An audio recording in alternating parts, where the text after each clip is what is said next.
ایران کی دھمکیوں اور جنگی تیاریوں کے بعد امریکہ کو بالآخر اپنا فیصلہ تبدیل کرنا پڑا۔ ڈونلڈ ٹرمپ کی سٹیٹمنٹس کو اگر ہم دیکھیں تو اس سے ایسا لگ رہا ہے کہ ایک یو ٹرن لیا گیا ہے۔ ایران کی جانب سے ایسا کیا تگڑا رسپانس تیار کیا گیا تھا؟ ایران نے ایسا کیا امریکہ کو کہا کہ جس کے بعد ڈونلڈ ٹرمپ نے ایک ایسی سٹیٹمنٹ دی کہ اب ہم ایران پر حملہ نہیں کرنا چاہتے، ہم چاہتے ہیں کہ ہم اپنے جنگی بیڑے کا استعمال نہ کریں، وہ آپ کے ساتھ شیئر کریں گے۔ ساتھ ہی ساتھ ناظرین، پاکستانی افواج، سیکیورٹی فورسز، ہمارے پولیس، ہمارے سیویلینز پر حملہ کرنے والا ایک اہم کمانڈر، اس کو جہنم واصل کر دیا گیا ہے۔ وہ کون تھا؟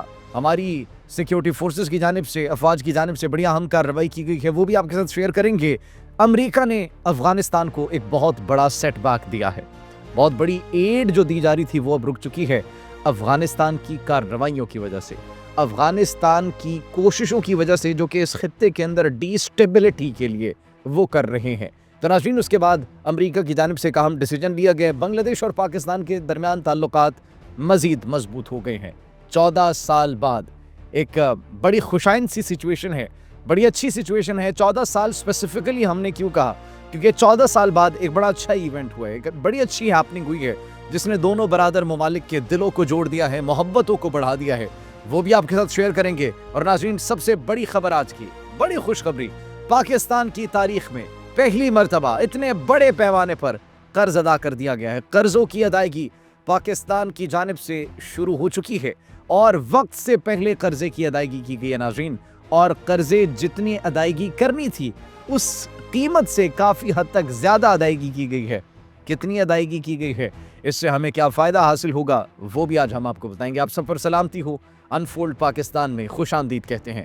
سب سے پہلے ناظرین بات کرتے ہیں، ایران کی جانب سے کچھ تگڑے رسپانسز دیے گئے، جنگی تیاریاں بڑے زور و شور سے جاری تھی، اور ایران کی جانب سے جب یہ سٹیٹمنٹ دی جاتی ہے ایرانی افواج کی جانب سے کہ امریکی اڈے ہماری رینج میں ہیں، ہماری نظریں امریکی اڈوں پر ہے، اور اگر ایران کے خلاف کارروائی کی کوشش کی گئی، اگر ایرانی زمین پر حملہ کیا گیا، اگر ہماری سمندری حدود میں داخل ہونے کی کوشش کی گئی، تو our response will be very brutal۔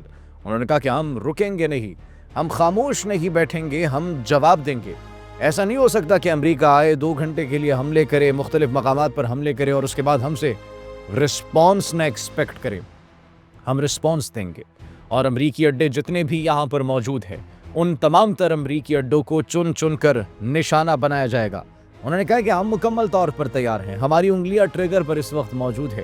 یہ ایران کی جانب سے، ایرانی افواج کی جانب سے، ان کے وزیر خارجہ کی جانب سے یہ سٹیٹمنٹ بھی جاری کی گئی کہ ہماری افواج کی انگلیاں ٹریگر پر موجود ہیں، اور جب ہمیں ضرورت پڑی تو ہم اس ٹریگر کو دبا دیں گے۔ اب ناظرین، ایران کی جانب سے تو تیاری مکمل طور پر پوری کر لی گئی تھی، لیکن اب امریکہ چونکہ پریشر میں آ چکا تھا۔ امریکہ کے پریشر میں آنے کی وجہ کیا تھی؟ کیونکہ وہ ممالک جن کے اندر امریکی اڈے موجود ہیں، وہ ایران کے ساتھ جنگ نہیں لڑنا چاہتے، وہ ایران کے خلاف ایک نیا محاذ نہیں کھولنا چاہتے۔ تو اگر یہ امریکہ ایران پر حملہ کرتا تو یہ جنگ صرف 2 ممالک کے درمیان نہیں ہونی تھی، بلکہ اس جنگ کا دائرہ بہت وسیع ہو جانا تھا، اور اس کے اندر مزید ممالک بھی آ جانے تھے۔ دیٹس دی ریزن ان ممالک کی جانب سے جہاں جہاں پر امریکی بیسز موجود ہیں، اڈے موجود ہیں، امریکہ کو پریشرائز کرنے کی کوشش کی گئی، اور بالآخر امریکہ نے ایک یو ٹرن لیا۔ امریکہ نے یو ٹرن کیسے لیا؟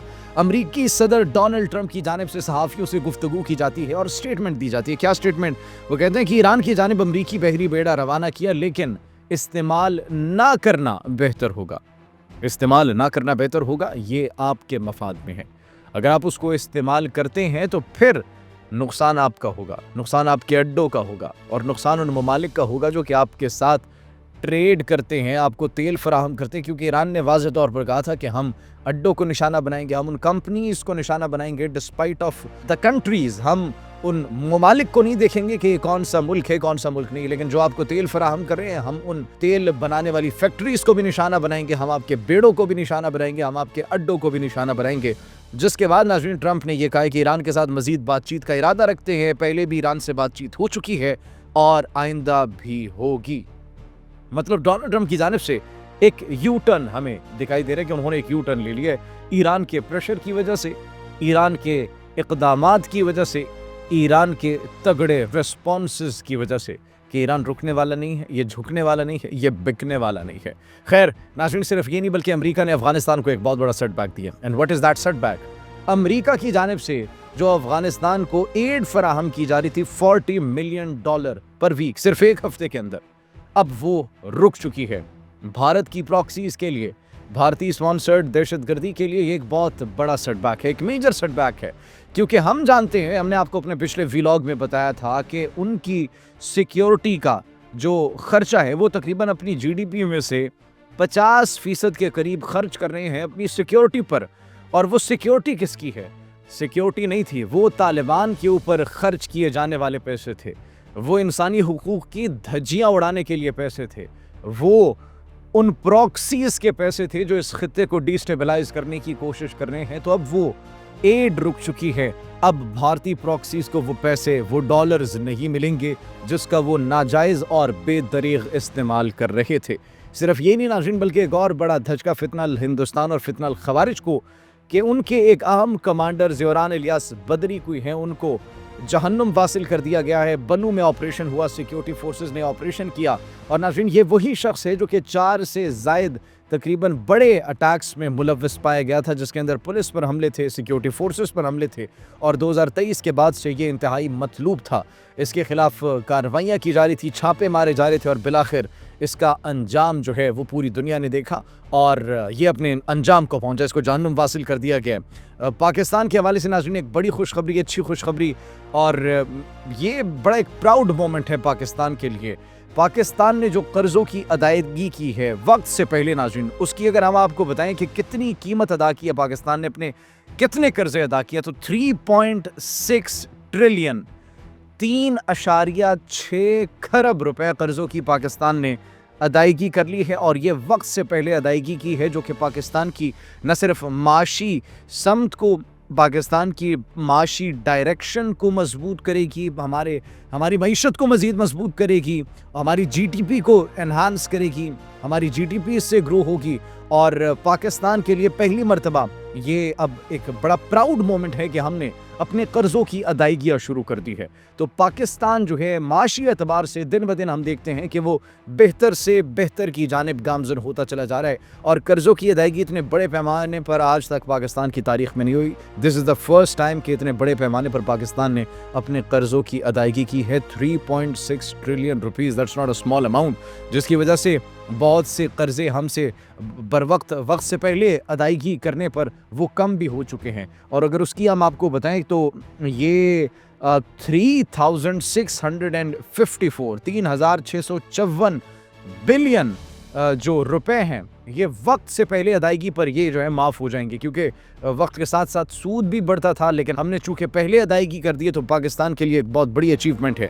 اس کے ساتھ بنگلہ دیش کی بات کی جائے ناظرین، تو ہم نے آپ کو بتایا کہ بنگلہ دیش کے ساتھ پاکستان کے تعلقات ہمیں ایک ایسے موڑ پر دکھائی دے رہے ہیں جو کہ آج سے پہلے کبھی نہیں تھے۔ 14 سال بعد ڈائریکٹ پرواز B1 بنگلہ دیش ایئر لائنز کی پاکستان پہنچی ہے۔ 2012 کے بعد کوئی پہلا طیارہ بنگلہ دیش کا، یہ B1 بنگلہ دیش ایئر لائنز کا پاکستان میں لینڈ کیا ہے، اور اسی کے ساتھ پاکستان اور بنگلہ دیش کے درمیان برادرانہ تعلقات مضبوط ہوئے ہیں۔ اور جب دو بھائی آپس میں ایک دوسرے سے ملتے ہیں تو جس طریقے سے ان کی آنکھوں میں آنسو ہوتے ہیں اور دلوں میں خوشی ہوتی ہے، خوشی کے جذبات ہوتے ہیں۔ The same is situation between بنگلہ دیش and پاکستان۔